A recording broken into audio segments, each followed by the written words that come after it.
بسم اللہ الرحمن الرحیم۔ شروع اللہ تعالیٰ کے بابرکت نام سے جو بڑا مہربان نہایت رحم کرنے والا ہے۔ طلا وائس آفیشیل کے ناظرین السلام علیکم ورحمۃ اللہ وبرکاتہ۔ اللہ تعالیٰ پر توکل رکھنا ایمان کی سب سے بڑی نشانی ہے۔ کچھ نہ ہوتے ہوئے بھی یہ امید رکھنا کہ میرا رب سب کچھ کر دے گا۔ جتنا ایمان مضبوط ہوگا اتنا ہی توکل پختہ ہوگا، کیونکہ اللہ تعالیٰ فرماتا ہے میرے ساتھ جیسا گمان کرو گے میں ویسا ہی معاملہ فرماؤں گا۔ اچھا سوچو گے اچھا ہوگا، برا سوچو گے برا ہوگا۔ انسان بڑا ہی بے صبر ہے، اسے لگتا ہے میں جو کر رہا ہوں ٹھیک کر رہا ہوں، اللہ کو مشورے دے رہا ہوتا ہے۔ وہ بہتر جانتا ہے کیا دینا ہے اور کیا نہیں۔ توکل کیا ہے؟ کیا روزی روٹی کے لیے جدوجہد کرنا توکل کے خلاف ہے؟ اس سے پہلے ان سوالات کی جانب بڑھیں۔ حسب روایت ہم آپ کو اپنے یوٹیوب چینل پر خوش آمدید کہتے ہیں۔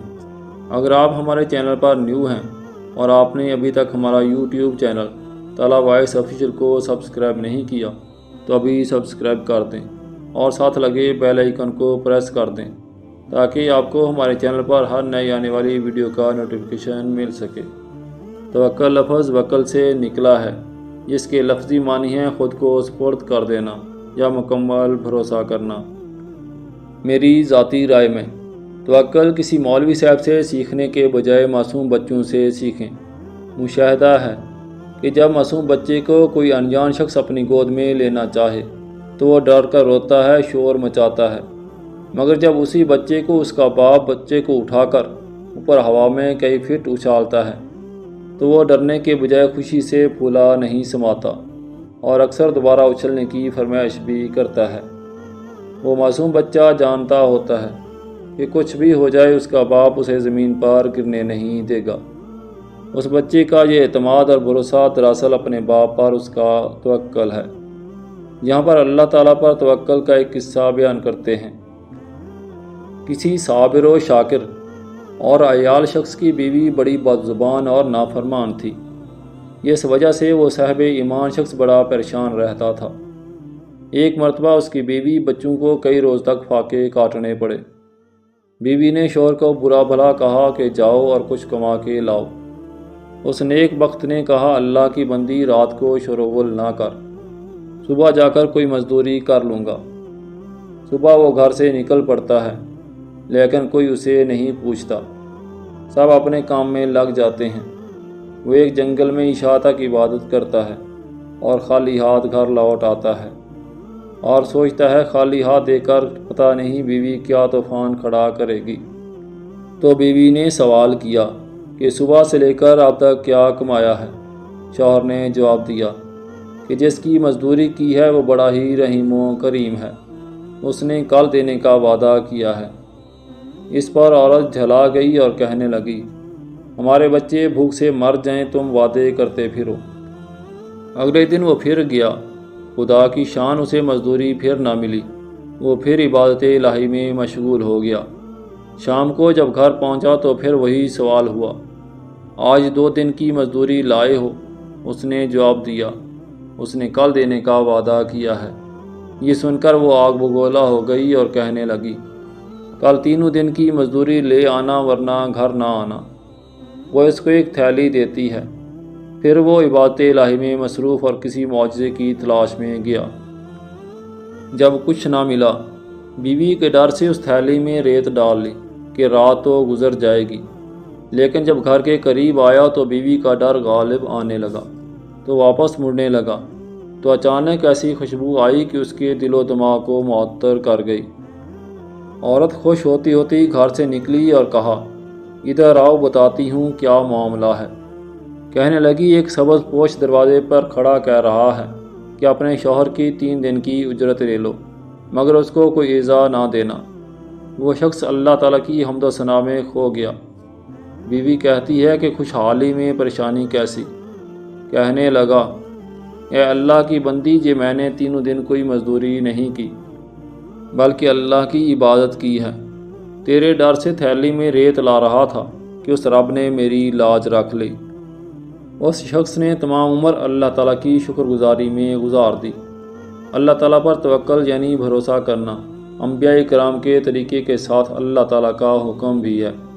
قرآن و سنت میں توکل علی اللہ کا بار بار حکم ہے، صرف قرآن مجید میں 7 مرتبہ وعلی اللہ فلیتوکل المؤمنین فرما کر مومنوں کو صرف اللہ پر توکل کرنے کی تاکید کی گئی ہے۔ حکم خداوندی ہے کہ اللہ پر ایمان لانے والوں کو صرف اللہ ہی کی ذات پر بھروسہ کرنا چاہیے۔ آئیے سب سے پہلے توکل کے لفظی معنی سمجھیں۔ توکل کے لفظی معنی کسی معاملے میں کسی ذات پر اعتبار کرنے کے ہیں، یعنی اپنی عاجزی کا اظہار اور دوسرے پر اعتماد اور بھروسہ کرنا توکل کہلاتا ہے۔ شرعی اصطلاح میں توکل کا لفظ اس یقین کے ساتھ اسباب اختیار کرنا کہ دنیاوی اور اخروی تمام معاملات میں نفع و نقصان کا مالک صرف اور صرف اللہ کی ذات ہے۔ اس کے حکم کے بغیر کوئی پتا درخت سے نہیں گر سکتا۔ ہر چھوٹی بڑی چیز اپنے وجود اور بقا کے لیے اللہ کی محتاج ہے۔ غرض یہ کہ خالق کائنات کی ذات پر مکمل اعتماد کر کے دنیاوی اسباب اختیار کرنا توکل علی اللہ ہے۔ اگر کوئی شخص بیمار ہو جائے تو اسے مرض سے شفا یابی کے لیے دعا کا استعمال تو کرنا ہے، لیکن اس یقین کے ساتھ کہ جب تک اللہ تعالیٰ شفا نہیں دے گا دعا اثر نہیں کرے گی۔ یعنی دنیاوی اسباب کو اختیار کرنا توکل کے خلاف نہیں، بلکہ اللہ تعالیٰ کا نظام یہی ہے کہ بندہ دنیاوی اسباب اختیار کر کے کام کی انجام دہی کے لیے اللہ کی ذات پر پورا بھروسہ کرے، یعنی یہ یقین رکھے کہ جب تک حکم خداوندی نہیں ہوگا اسباب اختیار کرنے کے باوجود شفا نہیں مل سکتی۔ حضرت مریم علیہ السلام نے جب اللہ کے حکم سے بغیر باپ کے حضرت عیسیٰ علیہ السلام کو جنا تو ان کے لیے حکم خداوندی ہوا کہ کھجور کے تنے کو ہلائیں یعنی حرکت دیں، تو ان سے جب پکی ہوئی تازہ کھجوریں جھڑیں تو ان کو کھائیں۔ اللہ تعالیٰ اپنی قدرت سے حضرت مریم علیہ السلام کو بغیر کسی سبب کے بھی کھجور کھلا سکتے تھے، لیکن دنیا کے دارالاسباب ہونے کی وجہ سے حکم ہوا کہ کھجور کے تنے کو ہلائیں۔ چنانچہ حضرت مریم علیہ السلام نے حکم خداوندی کی تعمیل میں کھجور کے تنے کو حرکت دی۔ کھجور کا تنا اتنا مضبوط ہوتا ہے کہ چند طاقتور مرد حضرات بھی اسے آسانی سے نہیں ہلا سکتے، لیکن اس صنف نازک نے اس کمزور سبب کو اختیار کیا تو اللہ تعالیٰ نے اپنے حکم سے سوکھے ہوئے کھجور کے درخت سے حضرت مریم علیہ السلام کے کہن کے لیے تازہ کھجوریں یعنی غذا کا انتظام کر دیا۔ اس واقعہ سے معلوم ہوا کہ جو بھی اسباب مہیا ہوں اللہ تعالیٰ پر توکل کر کے انہیں اختیار کرنا چاہیے۔ اسباب تو ہمیں اختیار کرنے چاہیے، لیکن ہمارا بھروسہ اللہ کی ذات پر ہونا چاہیے کہ وہ اسباب کے بغیر بھی چیز کو وجود میں لا سکتا ہے، اور اسباب کی موجودگی کے باوجود اس کے حکم کے بغیر کوئی بھی چیز وجود میں نہیں آ سکتی۔ حضرت ابراہیم علیہ السلام کو جلتی ہوئی آگ میں ڈالا گیا، جلانے کے سارے اسباب موجود تھے، مگر حکم ہوا کہ آگ حضرت ابراہیم علیہ السلام کے لیے سلامتی والی بن جائے، تو آگ نے کچھ بھی نقصان نہیں پہنچایا، مگر وہ آگ جو دوسروں کو جلا دیتی حضرت ابراہیم علیہ السلام کے لیے ٹھنڈی اور سلامتی کا سبب بن گئی۔ اسی طرح حضرت اسماعیل علیہ السلام کی گردن پر طاقت کے ساتھ تیز چھری چلائی گئی، مگر چھری بھی کاٹنے میں اللہ کے حکم کی محتاج ہوتی ہے۔ اللہ تعالیٰ نے اس چھری کو حضرت اسماعیل علیہ السلام کا گلا نہ کاٹنے کا حکم دے دیا تھا، لہٰذا کاٹنے کے اسباب کی موجودگی کے باوجود چھری حضرت اسماعیل علیہ السلام کی گردن نہیں کاٹ سکی۔ جو بھی اسباب مہیا ہوں انہیں اس یقین کے ساتھ اختیار کرنا چاہیے کہ کرنے والی ذات صرف اور صرف اللہ تعالیٰ کی ذات ہے۔ حضرت ایوب علیہ السلام نے جب اپنی طویل بیماری کے بعد اللہ تعالیٰ سے شفا یابی کے لیے دعا فرمائی تو اللہ تعالیٰ نے حضرت ایوب علیہ السلام کو حکم دیا کہ وہ اپنے پاؤں کو زمین پر ماریں۔ اب غور کرنے کی بات یہ ہے کہ کیا ایک شخص کا زمین پر پیر مارنا اس کی 20 سال کی پرانی بیماری کی شفا یابی کا علاج ہے یا نہیں؟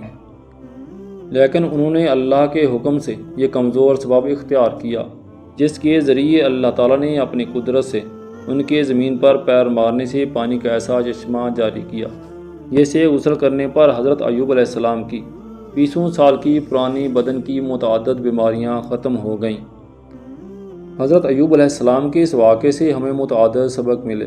2 اہم سبق یہ ہیں۔ پہلا سبق یہ ہے کہ اللہ تعالیٰ اپنے ارادے سے حضرت ایوب علیہ السلام کو شفا دے سکتے تھے، مگر دنیا کے دارالاسباب ہونے کی وجہ سے حضرت ایوب علیہ السلام کو حکم دیا کہ وہ کچھ حرکت کریں، یعنی کم از کم اپنے پیر کو زمین پر ماریں۔ دوسرا سبق یہ ہے کہ جو بھی اسباب مہیا ہوں ان کو اس یقین کے ساتھ اختیار کرنا چاہیے کہ اللہ تعالیٰ کی قدرت اور حکم سے کمزور اسباب کے باوجود کسی بڑی سے بڑی چیز کا وجود بھی ہو سکتا ہے۔ جو بھی یہ اندھا دھند اللہ تعالیٰ پر یقین رکھتا ہے، اللہ تعالیٰ اس کی غیبی مدد ضرور کرتا ہے، چاہے وہ کسی بھی صورت میں کیوں نہ ہو۔